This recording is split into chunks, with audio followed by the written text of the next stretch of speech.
iHipHopTV.com on YouTube. Shit is fire. Check out iHipHopTV.com on YouTube.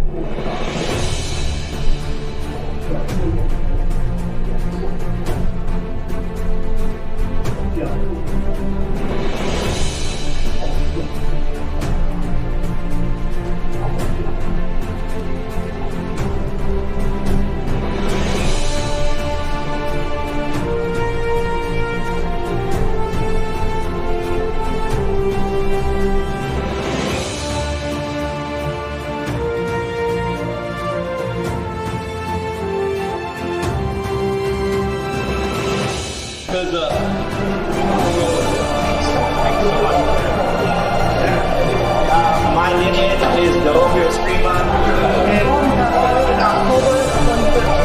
What's good, everybody? How you guys doing?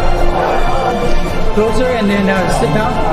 You guys build up that energy before what? All right. My name is Joseph Cordova. I'm supposed to be here with my father. Okay, so today, thank you for having me. I know this is private.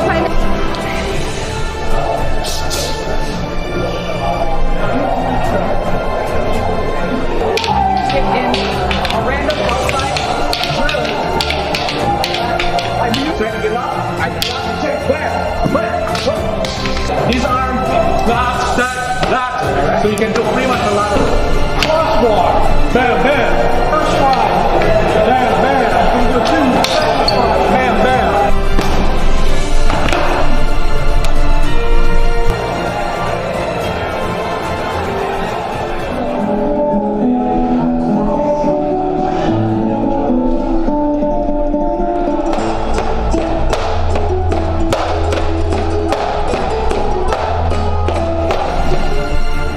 Backhand wedge, hit out, apart, backhand wedge, hit, come down, control.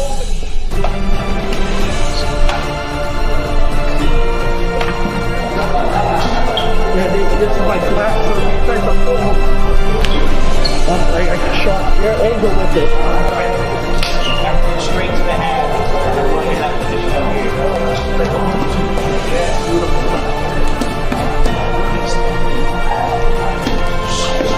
With his blade. Right? I think like you're going to come. I might be able to jump that. I just roll. 2, I roll. 3, I pike. He cuts the leg, I hang the leg. Now, here. He's gonna die one day.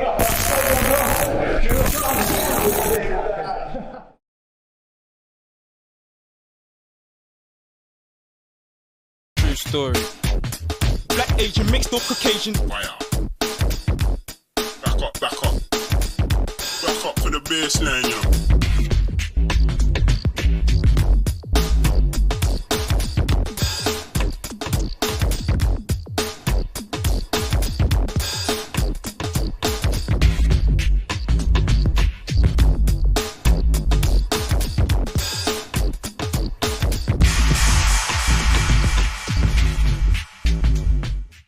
That's right. That's right. You know what time it is? It's time for iHipHopTV conversations. We're gonna have a great conversation tonight. You know, on the heels of the Legacy 10 show that was this past September. You know, we have a lot of great artists and everyone that was there sharing their fighting techniques, their style, cultural things. Everything, food, equipment, tools. You know, it's a great event. For those of you who don't get a chance to get out to it and make it, here's your chance to catch up on what you missed. Tonight, no different. We got some great guests. And always at my side, we have the man behind it all, Darren Tibon, in the place. Grandmaster Darren. What's happening, Darren? You know, we kicked How's it going, PStock? Good to see you. Good to see you, man. Yeah, it's always great to see you. You know, every time we get together, you know, it's like a family reunion. You know, the shows. That's how this works. You know, and that's the purpose of it. Everything to get moving and to get going. So the Legacy 10 was in California. this year outside of LA. How did it go? What do you think? I mean, it was a great turnout. It was a great turnout. All the headliners were phenomenal. There was a couple that could not make it. They had emergencies pop up, but several did make it, and we had a great time. We had a really great time. You know, I wish Palaka could be on the show today too, but he's taking care of himself right now. You know, he's kind of out right now. And big shout out to Palaka Namahoy for setting up Legacy 10. You know, Tony Kamea Passion. Hey, they did a phenomenal job putting it together. It's a lot of work putting a Legacy together. You know, me being in Stockton, Palaka being in SoCal, and with all of his experience and coordinating tournaments in the past. That's where I first met Brother Palaka Namahoy. You know, Disney, we used to coordinate Disney together, Long Beach Internationals together. And he's just a phenomenal guy. And he's been to just about every Legacy, minus, I think, 2. And I consider him like a brother. And I hope he's doing well right now. So big shout out to Palaka Namahoy, you know. And I hope to see him get better. And we start rolling more Legacies together, you know. Wouldn't be the same without Palaka. Big shout out. Big shout out, Palaka. Yeah. He was there putting in some work. And Tony too, yeah. Tony Passion, she's always getting it in as well, you know. So and that's big, you know, and that's what makes the event. And you know, and tonight we have some guests that participated, you know, some guests that should be familiar with our viewers, our normal viewers. For our new viewers, you know, hey, they're here, they're exciting. You know, it's always something going on. These people are, you know, it's great. They take their time out to come in and pay a visit and talk to you because they're very busy. They're always on the go, on the move, making stuff happen within a thing. And that's the great thing about it. Outside of the legacies, the legacy type events happen on a regular basis. Wouldn't you say that, Darren? Oh, yeah. We're planning Legacy 11 Stockton, California. You know, we fired up Stockton back in 2013. And here we are getting ready to run Legacy 11, you know. And right now the date's set for July 6th, Stockton. And as things come together on that, you know, we'll make an announcement, you know. But it's going to be pretty big. Very different than what we have done in the past. You know, there's going to be music involved, you know, some bands and everything else. Hopefully, Master Jerry can get on board here. Hopefully he can tap in. But it takes a lot of work to pull this off. And the guy, you know, in charge of this is Master Jerry Perciato. So we're going to have a blast. And we're going to bring it back to Stockton. We're going to bring it big. And I can't wait. You know, it's been 10 legacies ago since we filmed in Stockton Legacy 1. We came a long ways, you know, with the help of so many people that wanted to get involved and help make this happen. But, you know, every legacy that I have done, Alana has been there, you know. So I want to thank Master Kirk McCune, Master Joe Juanitas for their continued support all these years. You know, Master Tony Samara, Grandmaster Tony Samara, you know, he helped me with Stockton Legacy 1, you know, and he passed away not long after 1. So we all come together and keep that tradition going of legacy. And, you know, it means a lot to us, especially here in Stockton, California. And we just want to keep it going, you know. And everybody come together, all the different FMAs, and just have a blast, have a great time, you know. But I want to thank Michelle Manu. I want to thank Adam James, and I want to thank Master Kirk McCune for coming on the show today. I know we're a couple of months out, you know, from Legacy 10.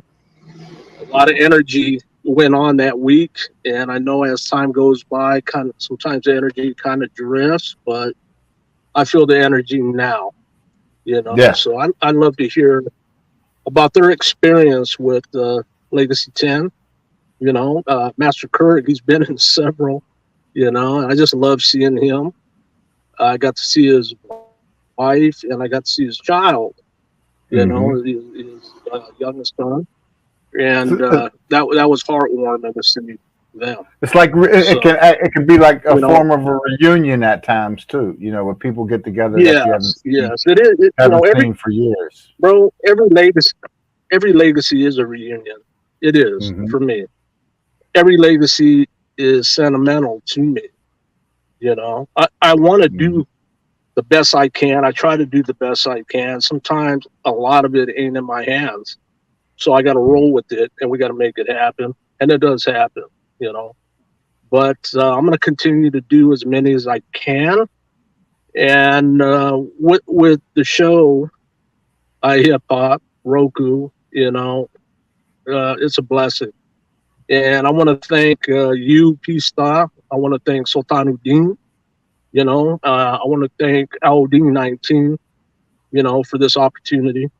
And hey, we'll just keep rolling, brother. You know, that's how we do it. That's what the platform's here for. And it's so great that just bring that to the platform. Because like I always say, the martial arts and hip hop go hand in hand. You know, so you know you have one, you have the other, and that's the way we want to keep that. And that's a part of the iHipHop legacy, with branding, with the martial arts and the FMA and the legacy events. And that's a beautiful thing. And what we're going to do, we're going to take a quick break, and then we're going to come back. We're going to bring the guests on because it's exciting, man. Let's get the guests on and hear it straight from them and get it moving. And there's a couple of things that, you know, I want to ask about from Michelle and Adam as well, and see what's happening. So we're going to take a quick break, and we'll be right back.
FMA.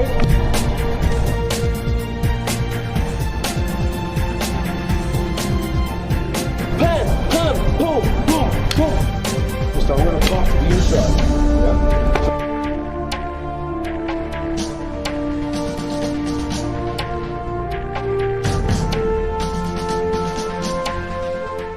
It's just such an honor to be here to represent Grandmaster Leo Harone, the legacy of Stockton. Our teacher, Tony Somera. We are going to have a great day today, and looking at the different aspects of the martial arts that all came from that region of the Sacramento Valley, from the fields, from the streets of Stockton, California, which we are all so proud and so lucky to be a part of. It's a great honor, and I can't wait to get started. As he comes and the fight is going on, he sees an opening and he takes that opening, which he's cut. How it's finished. He goes back, I go back, and forward. You guys will like that one. And the other one, he's really coming, like left, right, he's charging me. There. And I just move back. My name is Jason Enai. I teach the United System of Eskrima. It's my family system. My father was my teacher, Mike Enai, and he learned from Great Grandmaster Angel Caballas, Great Grandmaster Leo Harone, and Great Grandmaster Max Sarmento. So he needs this position. Go ahead, bring me down. Right, good. So he needs this position, right? Go ahead, again. Go ahead. I mean, you can obviously dislocate my elbow, but you don't have position because I changed the position of my body. That's the only illustration that I'm making there, right? Hello, my name is Narison Babao. I'm carrying the legacy of my father. It's K3 Kali. It's just a blend of what I have learned from my teachers back home in Hawaii. Today we're just going to do more hand, maybe one stick manipulation, but mostly it's all just open hand. So, one, see? From right here, look. Boom. Now look. See? So I come up here, see? So I'm right here, see? So now I'm just going to go. The style that I'm going to share you guys is not Eskrima. Now it's widely known as Eskrima, Kali, Arnis, or in general Filipino martial art.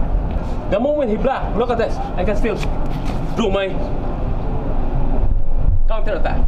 Always controlling his weapon hand, because the moment he correct, I just take it to this side. Again. This is closing. Go, go. Pan. Let's cut. And I've been following SGM Kakoi since 1985. So we're gonna block this, but I'm gonna zone left, I'm gonna zone outside, single counter right. Hooking on here and take him straight down. I'm gonna step into him, wedging down and put the lock on. I'm gonna have my students demonstrate just half of the form. We're gonna start from the first set of the form. Begin.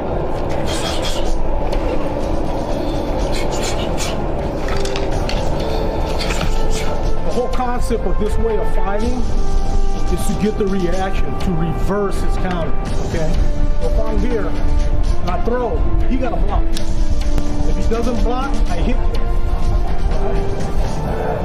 Okay, now block cross. Watch. Bring them down, go up. As I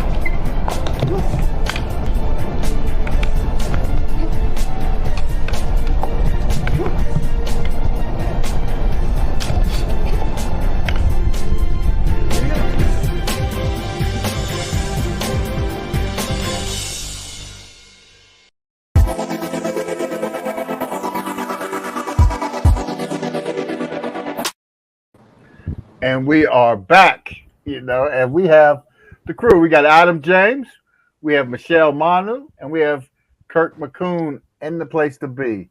What's going on, everybody? Michelle, your mic is muted. You might want, yeah, there you go. There you go. So there we go. Hey, it's great to have everybody on board, fresh off of the Legacy 10, from this past September.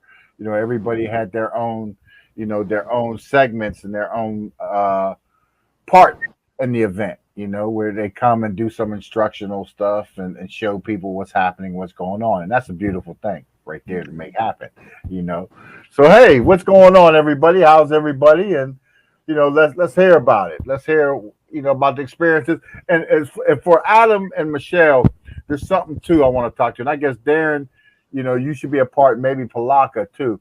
I would like to in the future go along and do a Hawaiian history type show. To talk about the history of Hawaii and the history of some things that happens. With the martial arts as well as just the culture and everything that comes, because Hawaii's a very important part, plays a huge part in everything that goes on with the martial arts. So we would definitely love to get that together and cover some history, and everything. We were supposed to do it off the heels of the Paluca Cemetery incident that was going on over there. We talked about it, but we never got back to it. So we would like to follow up and do that and get into some history of the island. And I think Adam and Michelle would be perfect, to come in there along with Palaka and whoever else that we can get that come through there. We have who's there on the island now that we have? Darren. Palaka's family's on the island. And Michelle, do you have family on the island? Yeah, and I also Still? go back quite frequently. Yeah, Michelle's always back there. Yeah, see, and Adam as well, family there. Adam too. Yeah, so that'd be great to touch base on that, and do a Hawaiian. I believe Master Kirk. Do you have family still on the island? Well, we got Ohana over there. We live over there, a couple months out of the year. Okay. Still. There it is, Kurt. There it is. Everybody. We got a Bahana club there on Oahu, so yes, there's some guys still playing Bahana in Hawaii. It really is a feeder. I mean, as far as what's happening in Stockton, the Stockton legacy, there's direct lines to Hawaii from everybody. So that'd be I would really be interested in hearing what Michelle and Adam have to say about that, because that's definitely what the precursor to a lot that was happening in Stockton. Yeah. Yes, for sure. We like to do that. Yeah. So Darren, you can make that happen. Darren, you can make that happen. That could be the next show that we can get down to, because there's a lot of interest, in it, and we've talked about it. So I would like to make it happen, to have that show, however many parts it take, because a show, about the history of and the culture and everything involved with Hawaii would be more than one episode. It's gonna take a couple of episodes to get a small little bit of the history out of it, right? Am I right? But I think we have the people to make it happen right here with Michelle, Kirk, and Adam, and Palaka, and whoever else we can bring through, and just to bring it out. Because the last time we did it, we had the woman. She was running for office there, right? She was running for the office there, and we was talking about it. So she was supposed to come back, and that was supposed to be a thing that we did, touch over the history of it, of Hawaii and everything. Because Adam always has a lot of stories, and he comes and tells us a lot of the, what they think is myths or fables or Hawaiian stuff and everything else. So just to go over it and touch over it and see, because you find out how realistic these things are, and how true they are, where you go into them thinking they're fables, but it's the history. It's happened at one time or another, or, it's taken place, So what do y'all say? Hawaii, that sounds good for everybody? So that's big. That sounds really good. And I know everybody's busy, so we can do it, in segments and parts, and bring everybody in and do a part and everything. Or if we can get everybody together, that'd be big too, and have some illustration. So we can make it. So with that being said, how was the Legacy 10 for everybody? How did that turn out? Great turnout, Did you make? I seen the Budo brothers was there. Did somebody get some individual? I mean, it's like the Budo brothers are, and Val Majelovic are those two guys, two groups are the videographers for the martial arts. I say they make y'all look good, all the time. Yeah, thanks to those guys, all of a sudden we're like a little celebrities or something. Hey, stars. People writing. I never even met them before. Got people writing up, trying to say, hey, I saw your video. You know, I wanna do this. I want to do that. Like one guy's telling me he wants to be a ninja. Oh wow, wow! I guess that can happen. I guess that can happen as well. But it's good that these events happen, you know. And I'm surprised. What I'm surprised about, and maybe I'm not wrong. And Adam, you might know that more. Like I would say, professional like sports athletes or something participate to go see it, you know, because a lot of them I know I'm seeing are into the martial arts and into the getting into it, you know, deeper in the lifestyles, you know, the healthy lifestyles. What do you say, Adam? Is that true? Yeah, no doubt about it. I mean, that's what we all love about martial arts, and what makes martial arts so unique is it's more than just a physical fitness activity. It encompasses so many aspects of the totality of life. We're working on our mind, our skill set in regards to strategy, controlling our emotions, directing our intention. We're obviously also working on our physical body in a very unique way, conditioning it for combat to be effective in all conditions, all situations, against all possible scenarios, possible opponents. And then there's that spiritual aspect of what we do. You know, that's what makes martial arts truly unique and really great for everybody. I just want to take a moment to say thank you to everybody who attended Legacy 10. That was one of the really great highlights for me, was everybody who was there. All the people who were participating. There were just some amazing people in the group. Obviously, every one of the instructors was elite, but there's also people in the group that are just elite instructors who are just there absorbing the information. You know, they leave their ego at the door like their shoes, and they walk in ready to learn. And it's so impressive. Also, I was so impressed with a lot of the people who are clearly new to the activity, martial arts training, FMA, Arnis, Kali Eskrima, but they're picking it up so quickly. And it has to do with the spirit of the room and all the people that are there. So I got to really commend everybody who's out there who came to that event. Thank you again from everybody at the event. We really appreciate your attendance. Also, I just want to say what an honor it was to be up there with Michelle and Kirk and all the other amazing instructors. I do want to take a moment to say thank you to Bradford, to Palaka, for all of his amazing generosity, kindness. I remember attending FMA Legacy 2 with Leo Fong, and Bradford was one of the guys that Leo and I just kind of hung out with Bradford because he was just so cool. Reminded me a lot of my brothers back in Hawaii. We just talked story and hung out when we weren't teaching that day, and being on the Queen Mary, what an amazing experience that one was. So I just know that the next Legacy event is going to also be amazing, because every time I've attended, it's been spectacular. So just want to start by saying that. Thank you. Yeah, that's big. That's big, you know, and you hear a lot of that. It's like every event kind of goes over the next, you know. It's good. And that's what it is, you know, to see that event. When I'm watching the tape and watching the feeds from it, you know, to see so many, like Adam said, so many different, you know, masters, you know, in their fields, you know, that have leave their egos and everything at the door and take instruction and give instruction, you know, that's a beautiful thing, you know, and that right there enhances everybody's experience to it and their skill sets. You know, they might pick up something oh, that's interesting. I can incorporate that into this and do that with that, you know, and that's a good thing about it, you know, with the martial arts. You know, you're building these systems, you're constantly training and you're constantly building, you know, and that's big, you know, you're builders. Right, Michelle? When you say it's a constantly build, Michelle, you're a busy woman. I see you doing a lot of events. That's why I said the legacy events.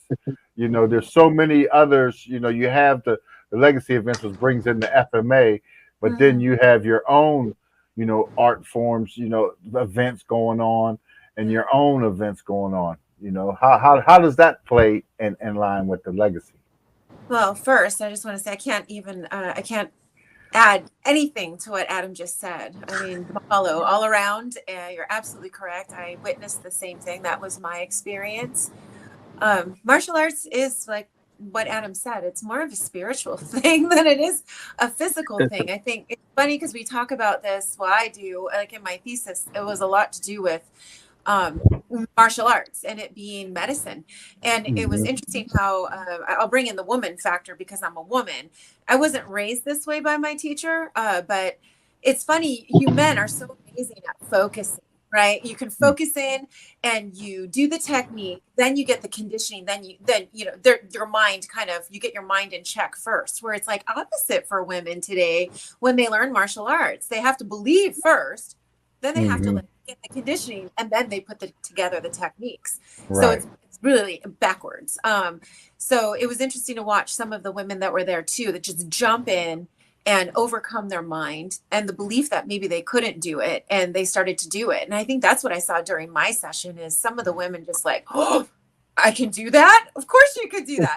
So it was really awesome. And to be asked to come at like the latter part of after they arranged all the headliners, it was awesome to be there and to have been free that weekend and to be there and go on last. It's almost an energetic thing of the woman closing up the circle in our culture. It was really quite neat to see. So you opened with the Hawaiian pule or prayer, a ritual in the beginning, and then you closed up with another, you know, the indigenous Hawaiian art. So while not being FMA, we're so closely tied to each other, and me having Filipino blood, it was just an honor to be there, you know. That's big, and that's what the whole event's about, you know, to bring the cultures together. And that's what it is. It's more, I guess you hit it, and Adam always hit it too. It's more of a spiritual thing, you know, to be tied in. And I'm hearing that a lot, even from Aladdin 19 and from Darren. You know, it's more of the spiritual side that keeps them going more than the physical on saying the training, even though that's a big part of it, the fighting. Correct. Well, it's also interesting. Let me interject really quickly. I mean, even sciences now of the mind, psychology, and even all sorts of neurology treatments are now actually incorporating martial arts into treatment. So no longer is it art therapy, horse therapy. It's also now martial arts. So when we think of sport, sport martial arts, MMA, obviously, tournaments, but there really is a deeper aspect, like Adam was talking about mastering oneself and wrangling in our spirit and our mind. It's not just techniques. That's big. You know, and it's also like Palaka's side. It's for the healing. You know, the healing. You do the healing for the physical healing as well. You know, and that's huge. So that's the importance of it. And the culture of martial arts is so ancient that, you know, who knows? I mean, it goes back a long way, you know, so it's evolved and takes on new shapes and forms and everything else, and leads up to this day. And that's big. And with you using it in a thesis, you know, you even take it to another level, you know, into it, and which is huge, you know, and that's what makes it big. That's what makes, you know, you guys fun, and it's like, you know, the martial artists, but intellectual martial artists as well as you know the physical and everything. You know, you can talk about it, you can break it down, you know, and because you're all teachers, so you got to teach. So you got that intellectual side to teach it, to communicate it to somebody who's trying to learn it that don't know a thing about it. Well, you call these people mad martial scientists, you know. Mad martial scientists. Hey. I got a good story about the healing, and not only the actual healat or the healing processes, but that the art itself can be a healing experience. One of our guys, an older guy, had a stroke and was partially paralyzed in one of his arms. And just started, instead of doing what they were recommending to him, which for his physical therapy, he started playing what we call Macabebe, which are double weapons. He's using the double weapons and just dragging that arm through the motions. And over the period of a week or 2 weeks, he was able to almost completely overcome that paralysis, and it built back those neurotransmitters, whatever, built back those nerves, so that you cannot even tell that he had a brain injury like that.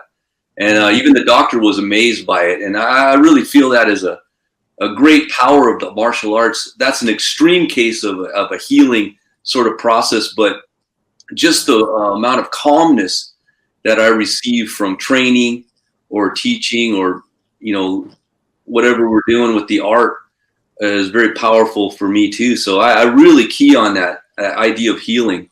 It's not just a specific act of healing, which is very powerful, but the art itself can be a healing art. That's big, Brilliant. Yep, well said. And that's what made this particular event really, truly special. Obviously, there's a lot of great martial arts seminars that happen out there, but Darren, I got to hand it to you and Bradford for having this component of the healing incorporated into the event. And they do such a great job. There were so many great people there. I had a chance to come over and speak with a few of the therapists, and they were really enjoying the opportunity to present their skills to the group as well. Yeah, and that's for you. That's a chance for you to go in there and get yourself healed too. And that's the big thing about it. That's why it's so important what Palaka does and brings to the event.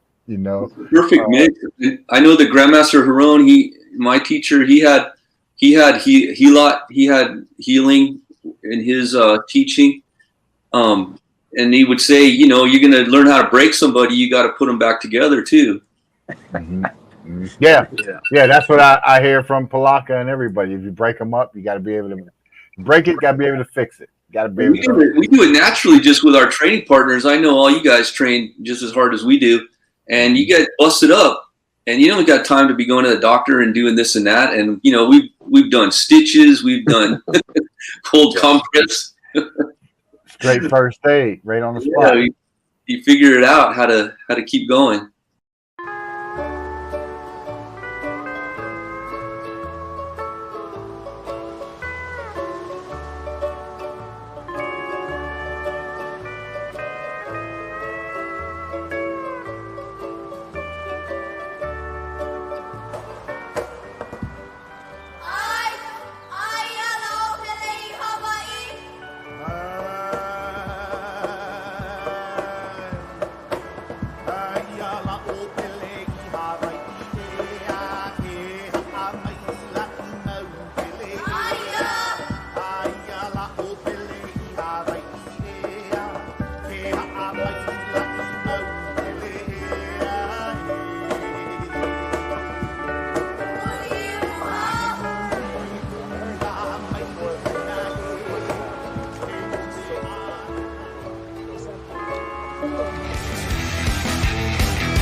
I've been with Grandmaster Rudy Orlando for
How far for a stick? Kill. I'll go here, right? It's already there. Bam! I cut short. I hit here. I hit boom, check, boom, hit, boom, boom, boom, boom, boom. And then it's just here. Up and pass. Elbow to elbow at a 45. Up.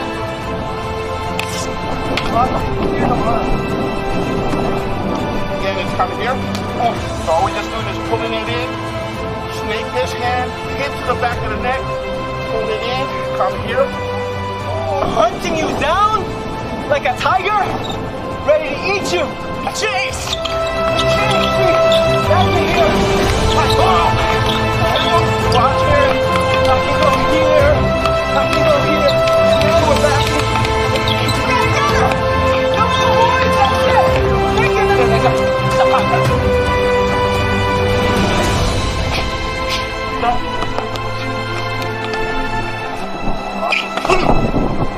That's simple. 3 hits and a man will fall. That was Angel's slogan.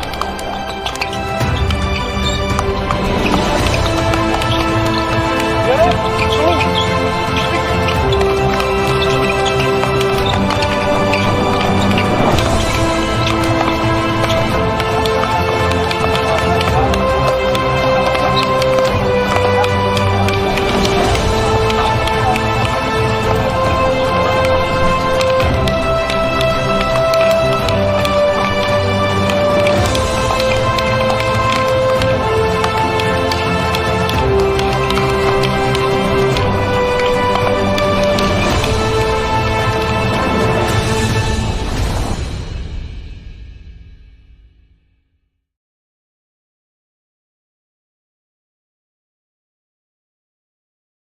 Tell us a little bit about Leo Fong, Adam James. Oh, yeah. Well, part of the pleasure of being here for this event is that Leo Fong and myself were at FMA Legacy 2, which was on the Queen Mary. And that was a real fantastic event, and it was a pleasure. Leo was presented a special award at that event. And so this is actually the first time that we're back. Although Leo's, of course, passed away, I'm honored to be here and be part of this phenomenal event. Darren Tibon and the Disciples of Angel do a fantastic job. Sarada Eskrima, but also all of the other martial artists that come together here for this event. You know, put aside all the politics, all that kind of stuff, and just come and train, have a good time, work with each other, get better. And that's what great martial arts is about. Thank you, Adam James. Absolutely. Most of all, we got love for everybody in this martial arts community. Thank you so much for tuning in. Don't forget our boy Val is the king of this stuff. And where can we reach it? www.budabrothers.com or Budo Brothers on anything. I like it. I like it. That was like,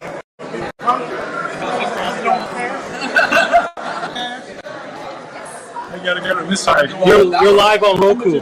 Oh yeah, right now. Hey, you guys are alive too. Look at that. Roku, #1.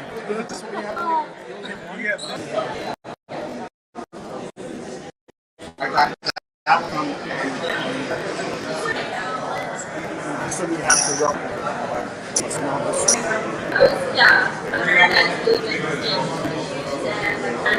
Yeah. No, back to your back. And stuff like that. Sifu, you're live on Roku. Say hi. Oh, hi. How you doing? Yeah, we're just doing some healing and stuff like that. I mean, I created my own medicine, Polynesian style. So we just added in the plants from Hawaii and from Polynesia, so in the South Pacific. So one of the ingredients inside here is a thing called kava. You can drink it, but it helps you relax your body so your body can sleep, and it gives you that type of relaxation. Where can they find this? I made it myself. It's handmade. Yeah, so this stuff is handmade. So can they get it from your website? Huh? Can they get it online? Yeah, you just have to hit me up. My website is hawaiianmartialart@gmail.com.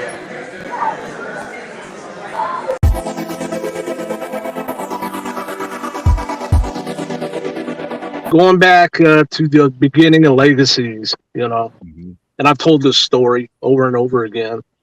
The first 3 legacies, every time you look back, Palaka would be healing somebody. We've had headliners show up and say, hey, man, I'm not going to be able to perform today. I said, you better go see Palaka. They go see Palaka. Next thing you know, they're running around the deck, you know, of the Queen Mary. You know, I've seen and witnessed Palaka heal people. I felt his healing, you know, on me, and how he freed up my shoulder, you know. So in talking with Palaka, I said, bro, we got to add the healers, headline it, and bring in all the healers you can. And that all started back Legacy 9, you know. And I've got to meet some really great people that he introduced, you know, into Legacy.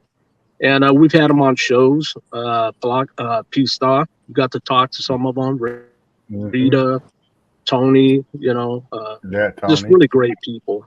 Yeah. But Palaka, like I said, I witnessed it and I felt his healing.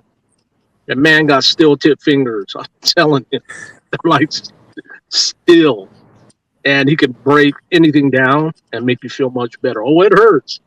But after he's done with you, you feel good, you know. So, you know, like I say, I hope he gets better. I hope he gets well. And I hope to see him at Stockton Legacy 11. I'd love to see him, you know, be able to show up to that. But, you know, it's great seeing all of you again.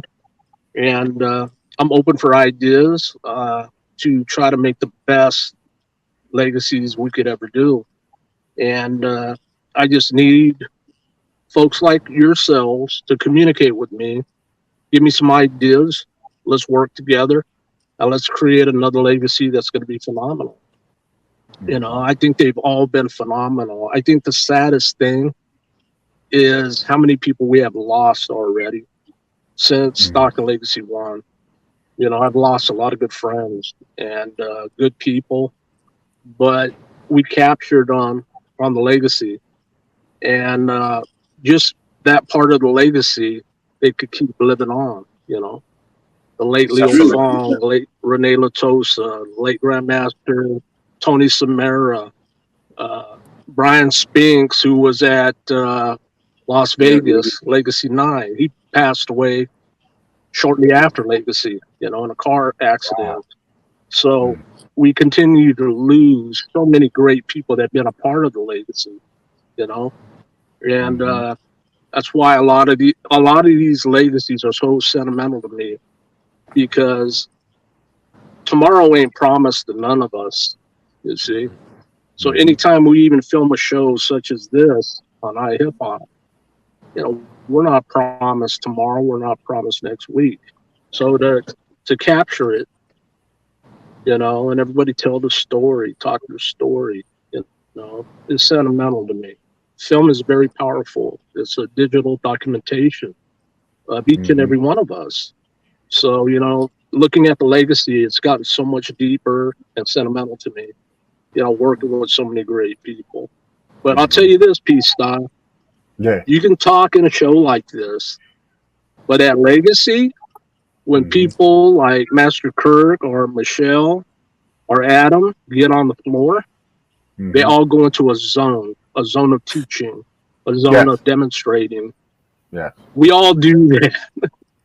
Okay, we get into our zone, you know, and that's something Val and the Poodle Brothers capture, you know, for the world to get to see this. And I think that's very important, you know, everybody getting in their zone and showing what they do, honoring their teachers, their grandmasters.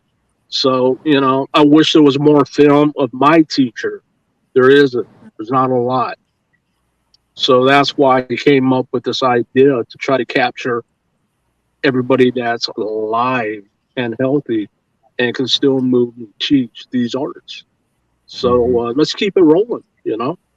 Let's keep it going. GM. We appreciate it very much. Yeah. I mean, that's the whole point.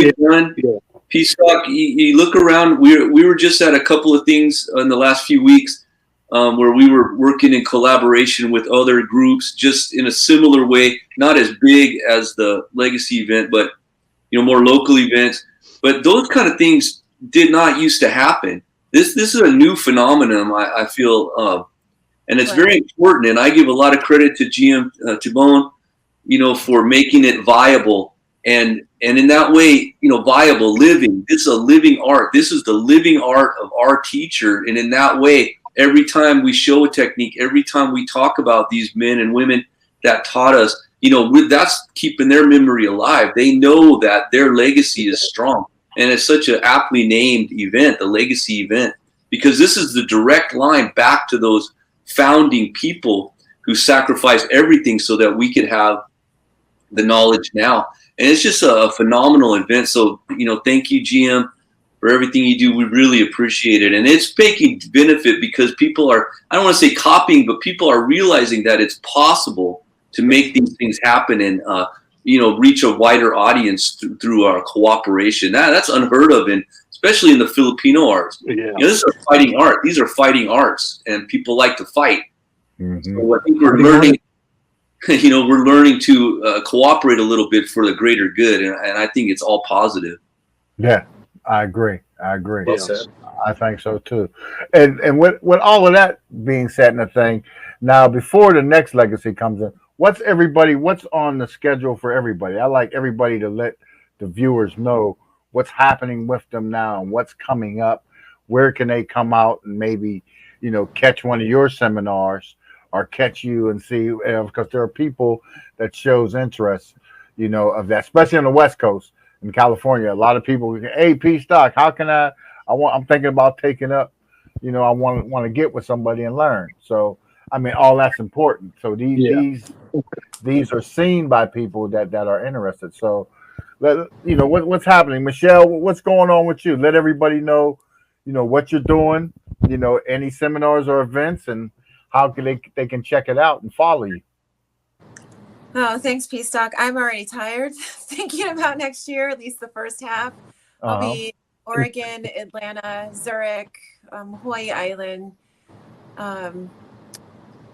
A couple we're discussing right now. So those are on the books through March. Wow. So, yeah. I actually am getting a little tired with travel. I've been all over, and it's such a blessing. I'm not complaining, but I think I just look like younger than I am.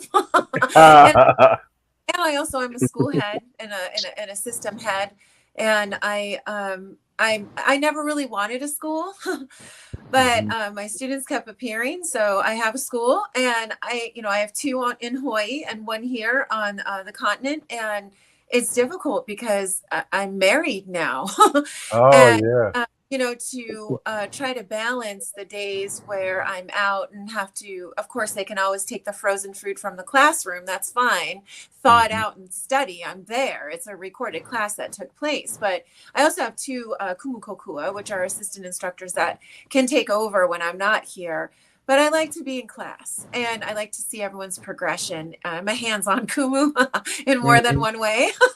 And I think I'm actually throwing around the idea of holding my own, maybe biannual, where one is all focused on empty-handed techniques and maneuvers, basics for Lua fundamentals, and then also another one that's all weaponry. So I'm talking with some of the officers of my system and seeing if this is something good. That way I actually can attract others, and I don't have to travel.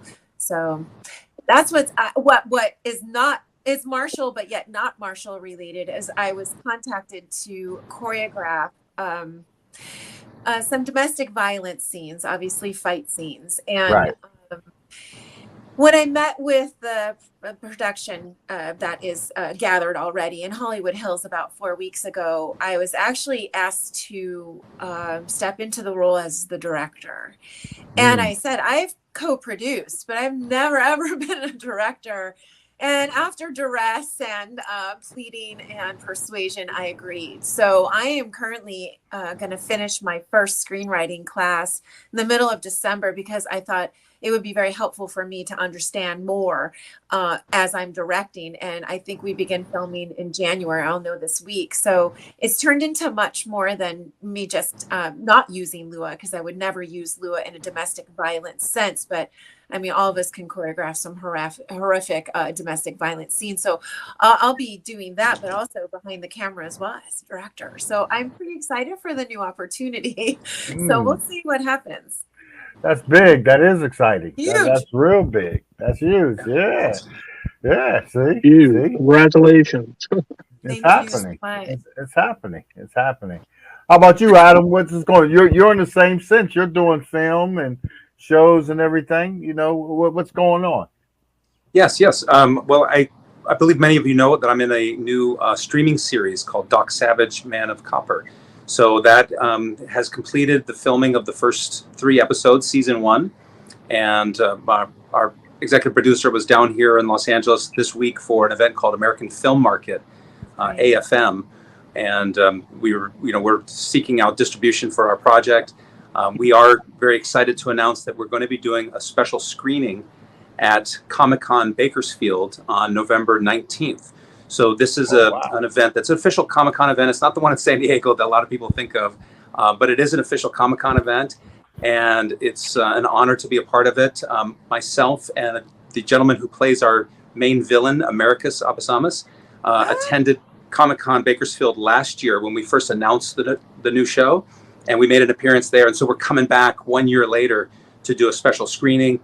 So I'm really honored to be a part of the show, and we're very grateful to the people at Comic-Con Bakersfield. And just a real brief shout out to Americus. He's an amazing martial artist himself.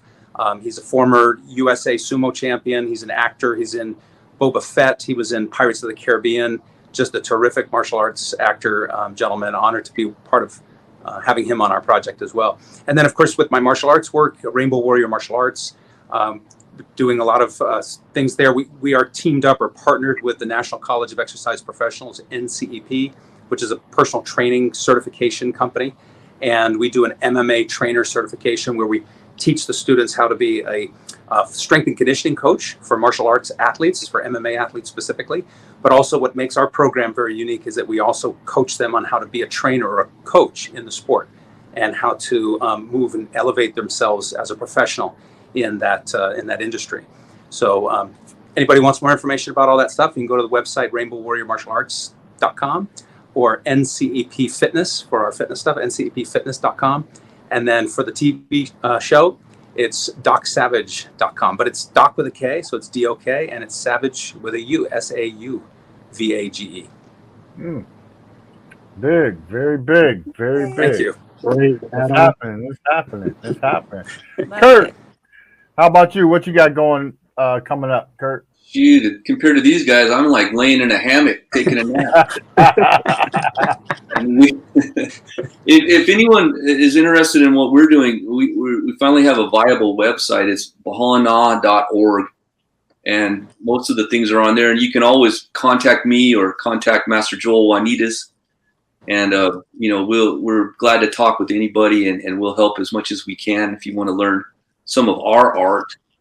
Not doing too much lately because in January we have another baby coming, and we're looking forward to that. Wow. So Congratulations. Congratulations. Thank you.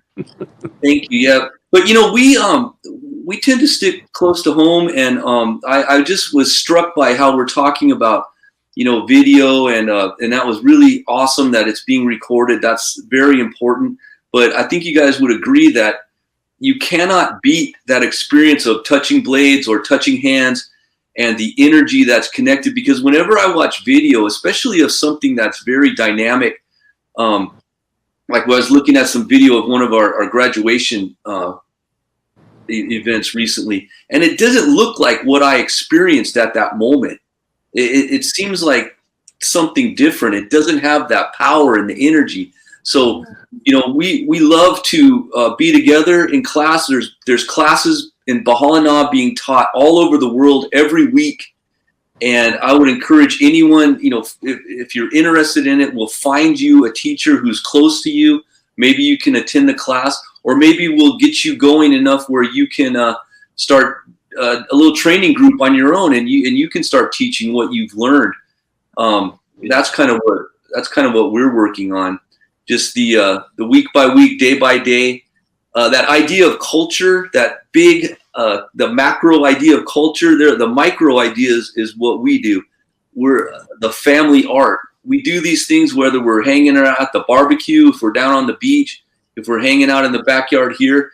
We were training. I was training a little bit with my dad the other day while we were doing that tree cutting, and then we went and did a quick work on our emergency medical care, right? So we whipped out our tourniquets and try to put those on, just to stay in practice. So yeah, bahalana.org. Send me an email and we'll find something to do. There's people teaching seminars and different things all over the place because Bahalana has become a kind of a nationwide and worldwide thing, and guys are doing stuff all the time, and everyone is welcome. I'll encourage everyone to come down and actually train a little bit. You can only get so much from a video.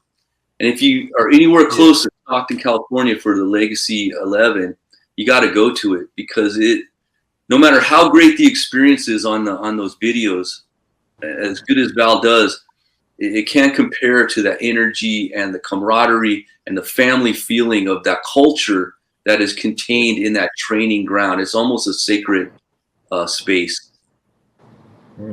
That's huge. I agree. These ain't no lightweights, viewers. To our viewers out there, these ain't no lightweights. These are the real McCoy people right here.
Big thanks to you for organizing this whole thing. Without you, the martial art world would come together.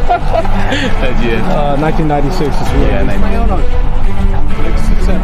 Honoring the David Bukai. How you doing? Legacy 7. I'm putting something up like this on, where everybody's coming together as brothers.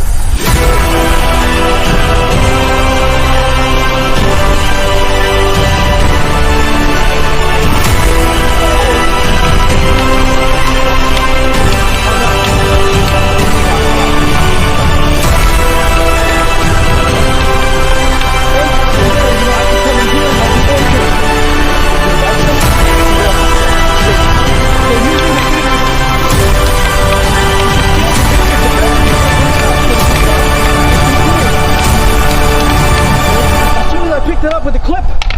I'm gonna go down the center line right here. Jaws head back. There's a block.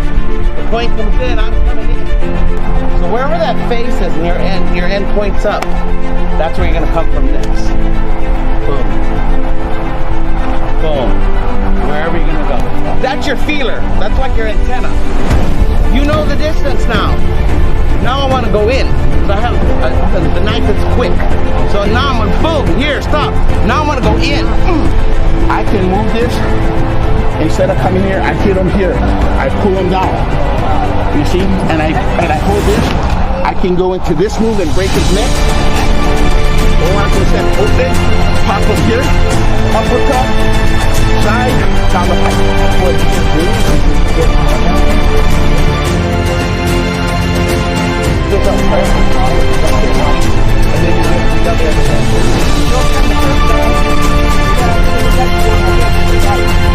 Turn around. And then I take her, and I secure her. So if I have my weapon, and he touches me, I get him in some kind of lock thing. Now he's coming, I'm going to keep going over here. Until I can get to my weapon.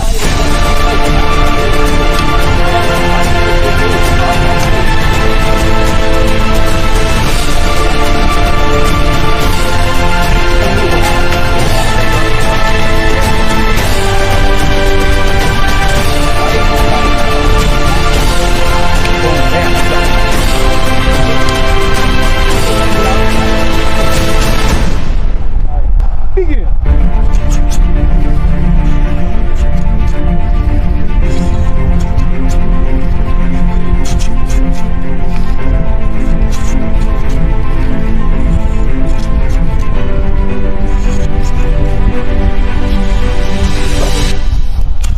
I reverse, I recounter.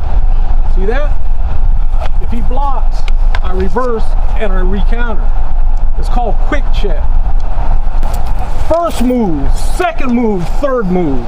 3 hits and a man will fall. Angel's theory. Okay? If it's higher level, okay, form 2, then this is what you deal with. See that? It's illusion fighting. Form 2, I go here, I tug, I'm already here. See that? I go here, I trap here, I'm gonna cut here, I'm going in. Play with some of that, go for it.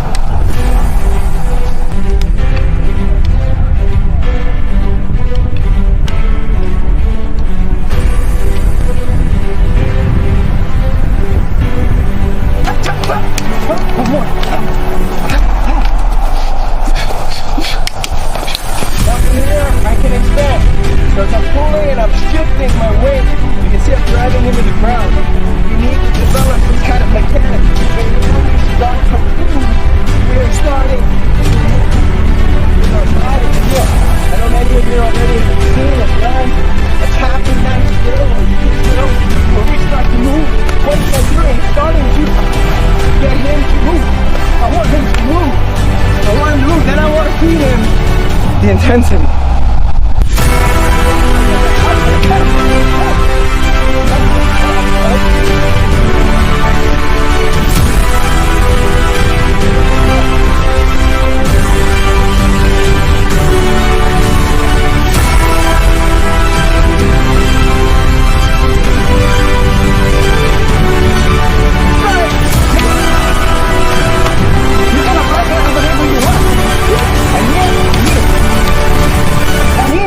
Whatever I want, before he can attack. The moment they strike, I'm here. 5, 6, strike. Boom, back. 1, 5. I come back up. Boom. Got that. Here.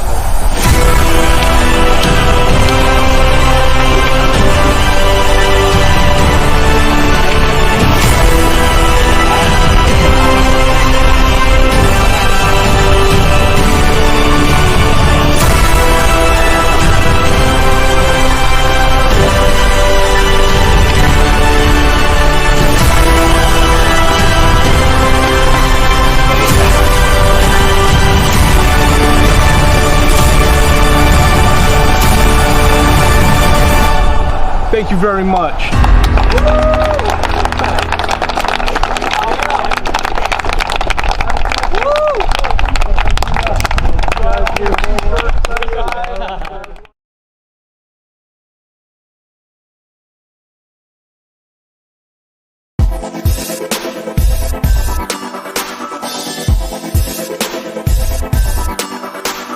Darren, what's happening with you leading up to the Legacy 11?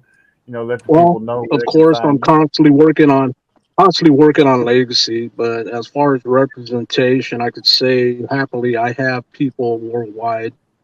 We just don't advertise it real big, but yes, I'm worldwide. I have students that come train with me for long periods of time, to get the knowledge, and they go back to their country and they start their group and they start building their student too. But yeah, I'm happy to say Angel's Disciple, Serrata Screamer is worldwide today. Through time, you'll find out who these people are, unless, they're posting. But I'm very happy where things are today with my organization. It's very strong. But we try to keep low profile, for them. But when they're ready to expand or maybe take it to the tournament scene, then you'll probably find out who all these people are.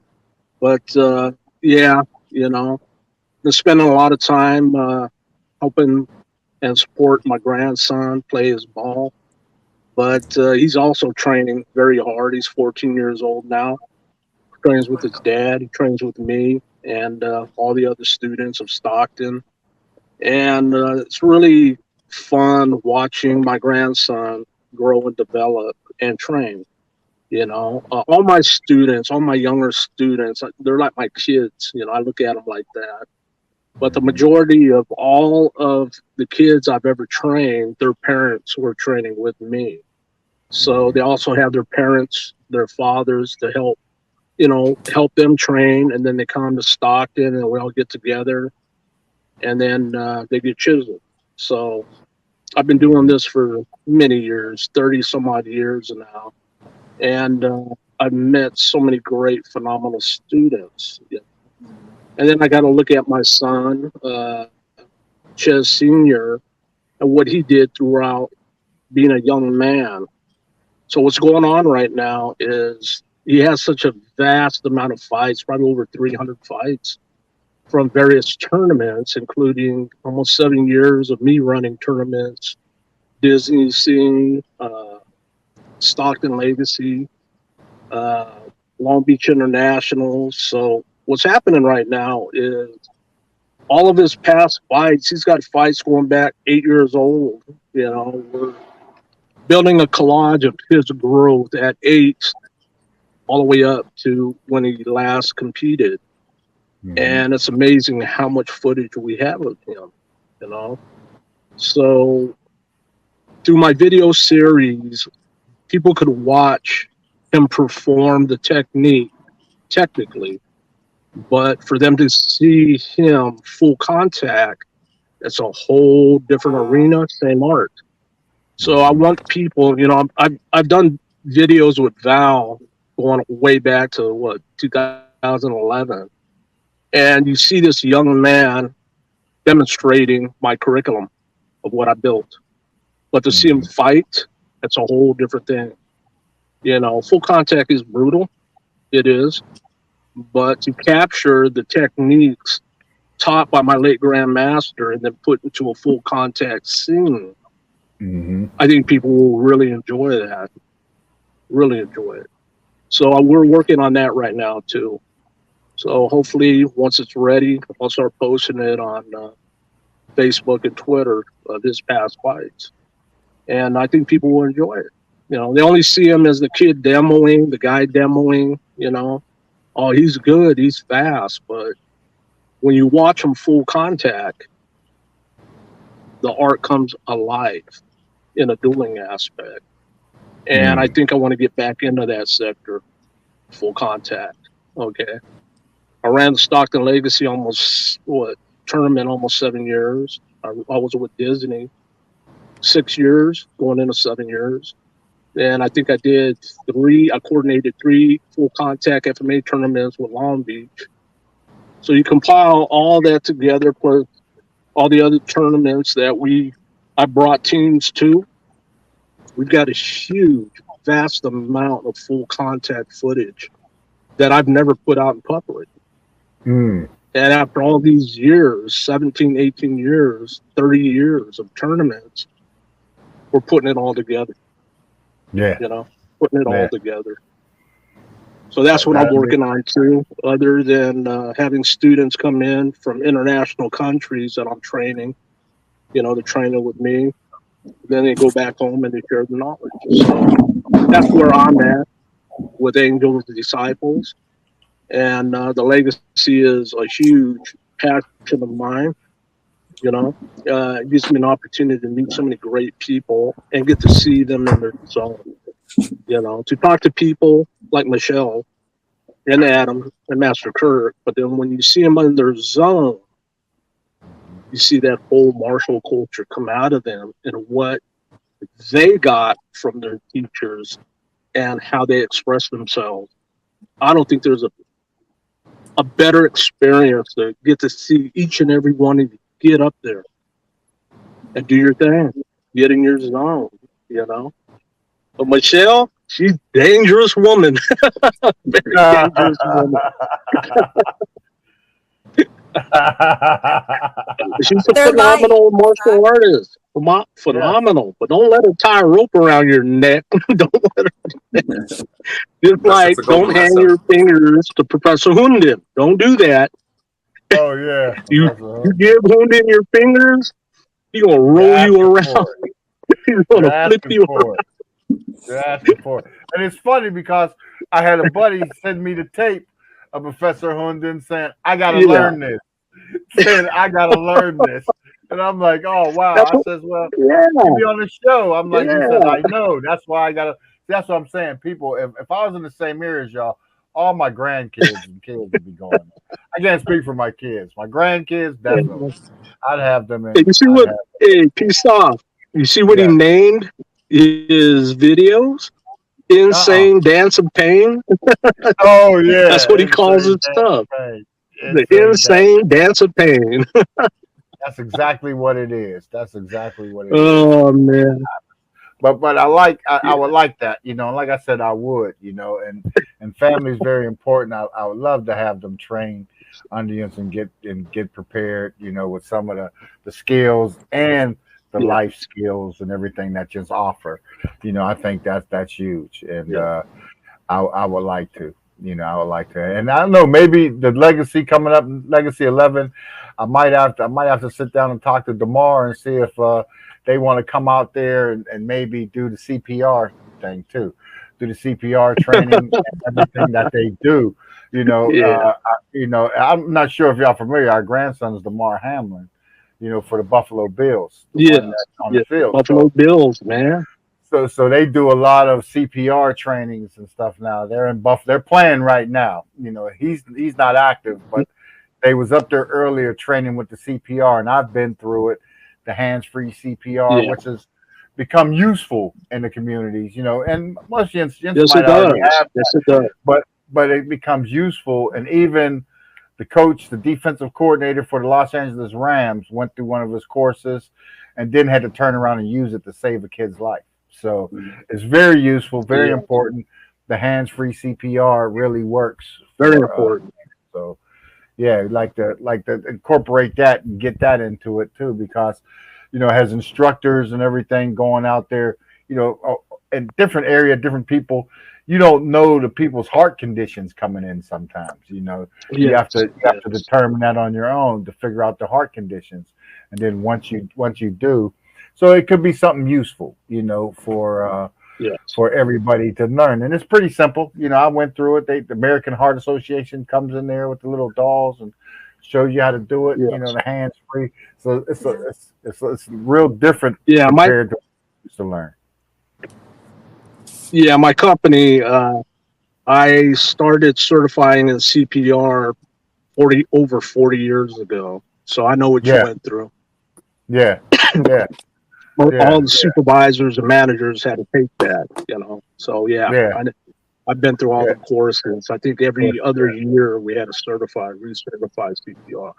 Yeah. And the age of COVID is different because before you sit there and you put the alcohol swab on the mouth, everybody used the same dummy to do it. Now people object to it, you know, because the COVID age. But this is hands free. You know, they got the little dummies and that everybody have their own and they can work on the practice. So it's pretty interesting. And I think that'll be something that I got to sit down and talk to DeMar and everybody and see if they be interested. You know, they like going going, and they also have the devices, those electronic devices that they can resuscitate you, that they have, that they give away. They give to all that, like they give to all the youth football. Give it to every dojo. Make sure every school or study group can have one, so you can have one right there in your gyms. You know, so just in case, for free, given from the foundation. So that's something to work on. So I'm gonna talk to him about that and see if we can make that happen too. Yeah, beautiful thing. That'd be great. But yeah, it's great. You know, these shows, it's great having y'all on board. I know you are all very, very busy and like to get on with your Sunday evenings. But like I said, coming up, stay tuned. We're going to bring the Hawaiian History Show on. Look for Adam James, Michelle Manu, Kirk McCune, Darren Tibon. We're going to be talking with. We're going to talk about it. Let's get it out there. Then we're going to go back and get into the Philippine history, talk about the Philippine history a little bit, and get into that. Let's go down the line and cover all bases so everybody could know. You know, because I would love to get Palaka Namahoy on that show too, because the guy has such deep history. Yeah. You know, with so many great martial artists from Hawaii, and I know he loves talking about them. Very important to have, you know, and I love to sit back. I can sit back and listen to you guys tell stories and talk all day long about this, you know. So that's what I want to hear. Put it together. Let's cover Hawaii. Let's talk about it, and let's educate people so people know. But I always, one of my things with all my grandkids, I'm a little hard on. I'm a stickler with education and learning things. Learning.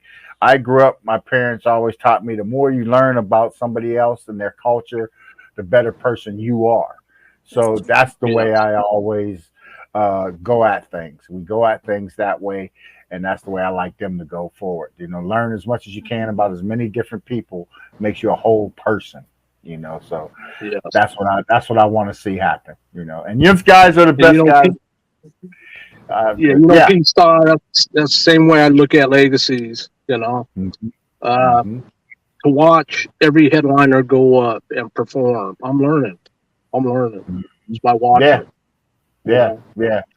Looking at all the different FMAs, the similarities, and you look at anybody go up there and you say, man, 100 years ago, there was a teacher teaching that art that came all the way down, to all of us.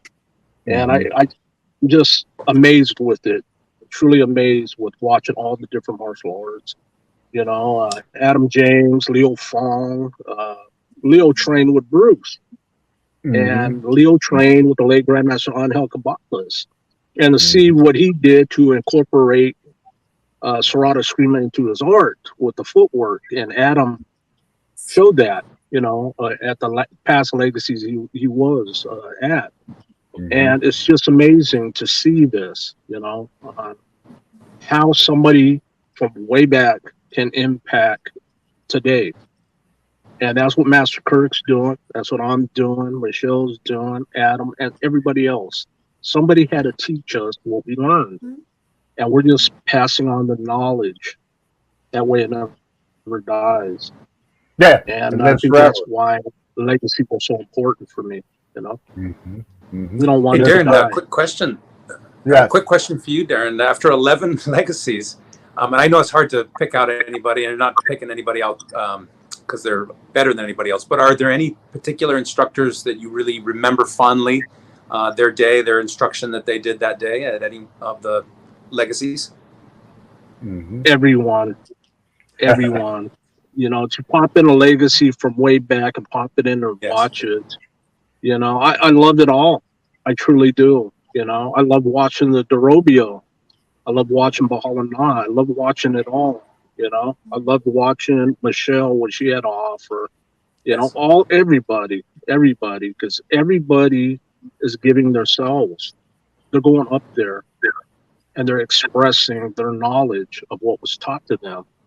So, it might only be 25 minutes, sometimes 35 minutes, 40. but they're giving their hearts and their art Yeah, I got 40. to everybody. Well, yeah, hey. It deserves it, absolutely. I've got over 50. I got over 50 years in martial arts. You know, I started very young, you know, with boxing, Dojo, and then Serrata Eskrima was taught to me first by my father, who trained under the late Grandmaster Angel Caballas. A lot of people don't even know that history. And my dad trained with Angel when his school first opened up, 66, 67. You know, my dad is one of the guys that was in there. One of the guys my dad trained with was Danny and Asano, and they went to grammar school, middle school, and high school together. You know, I don't push that out there, but there was a time I'd call Danny Uncle Danny. You know, it was at all the family get-togethers. So, you know, Stockton is still yet a small place. Yes. And all my uncles knew who all the Escrimadores were. But I was guided to the late Grandmaster Angel Caballas. You know, that's who my dad chose me to train with. But I was also sent by my dad to train with Shihan Sensei Rodney Hu. Now, when you look at Shihan Rodney Hu, he's from Hawaii. He trained under Oshiro Sensei.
This is it.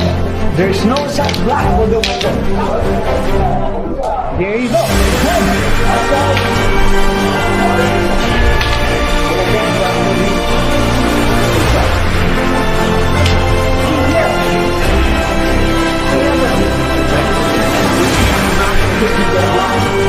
I'm going to come inside the attack with you back to the hip and come right here.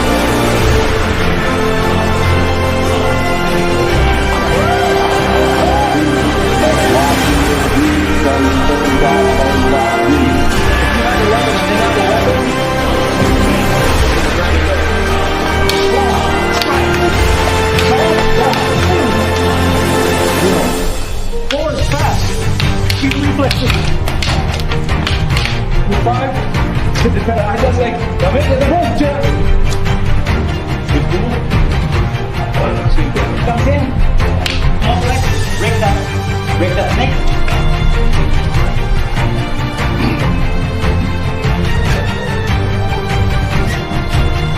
Hello everyone, I'm Guru Karnito from Japan. Grandmaster Darren Tibon, congratulations on the more energetic. Straight in your head.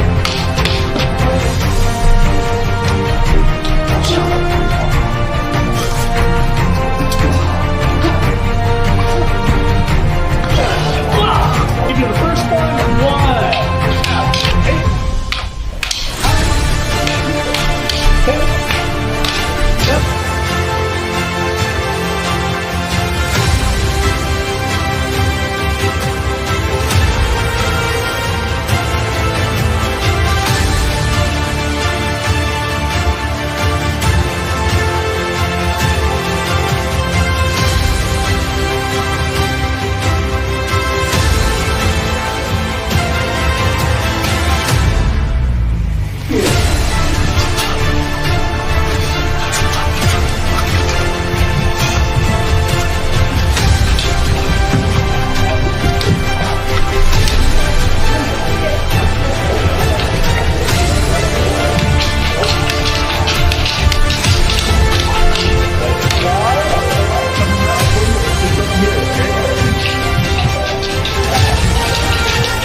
sleeping in his car selling CDs for people.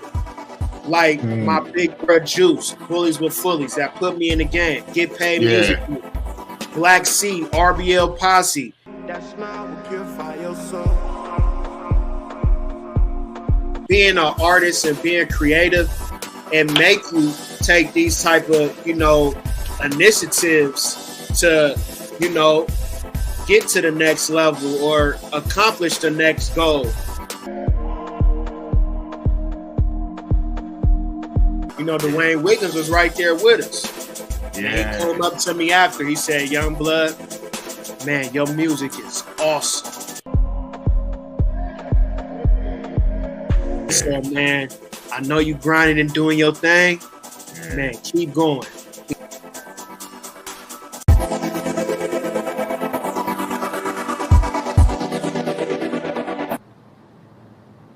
Thank you so much, PStock. Thank you, Darren. But as I was saying about, so I could finish the story. Yes. Oshiro Sensei, Halaka Namahoe is like a grandson to him. So. Yeah, that's what it is. That's because he's telling secrets in it. I know. Telling tales. It's not meant to be. But yeah, next time. Save it for next time. That's sure. We'll get into it. But hey, thanks everybody for coming through. Appreciate your time, because that's your time is valuable and you can't get that back. So we want to make sure that the next time we pick it up, it'll be on the Hawaiian Show. Check it out. Follow everybody on the panel. Check them out. Follow them. Great stuff. Great people. Great work. Thank you, PStock. All right. Thanks, PStock. Great to see you, Michelle and Kirk. All the best, everybody. Okay. Good night. Aloha. Good night. Aloha.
This is Aladdin 19 Freestyle Friday.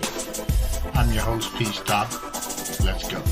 I don't get a check and I blow it. No, I get a check and I stash it. We running out of elastic, hop in the booth and then I make magic. Really your team and fiddle through cream. Some nights I thought it ended my dreams, but I won't get the rapper sway if I give up and deplete. Yeah, that's Tupac in my essence, Queen Latifah complexion. That's Hova with that mogul talk, EVE when I'm stepping. Me think different, money made me eat different. Money made the beat different, shit, money made my teeth different. No, wipe those tears from down your face. Want you to live again. Oh, so pretend, blissful. I never get you beautiful. That smile will purify. You'll never cry again. No, wipe those tears from down your face. Want you to